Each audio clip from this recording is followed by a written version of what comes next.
Dear viewers, once again, welcome to my channel.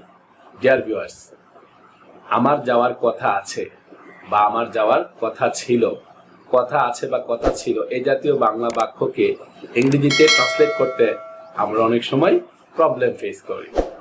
So dear viewers, কথা ছিল বা কথা আছে এই জাতীয় বাংলা বাক্যকে ইংরেজি বাক্যতে রূপান্তর করতে হলে আপনাকে সাপোজ টু ফ্রেজটি ব্যবহার করতে হবে। যেমন subject plus এমিজার plus suppose to plus verb. Let's get some example. আমার ঢাকা যাওয়ার কথা। I am supposed to go to Dhaka. I repeat, I am supposed to go to Dhaka. আমার তার সাথে দেখা করার কথা। I am supposed to meet her. I repeat, I am supposed to meet her. তার এখানে আসার কথা।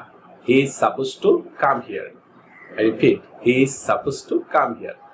Dear viewers, কথা ছিল এরকম বাক্যকে আমরা কিভাবে ইংরেজি করব? এই ক্ষেত্রে আমাদেরকে সাবজেক্ট প্লাস ওয়াজ অথবা were plus suppose to plus verb এই স্ট্রাকচারটি দিয়ে বাক্য গঠন করতে হবে।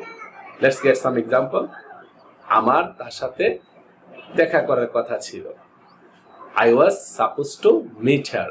I repeat, I was supposed to meet her. সে আমাকে ফোন দেওয়ার কথা ছিল। She was supposed to call me. I repeat, she was supposed to call me. তাদের মার্কেটে আসার কথা ছিল। They were supposed to come to the market. I repeat, they were supposed to come to the market.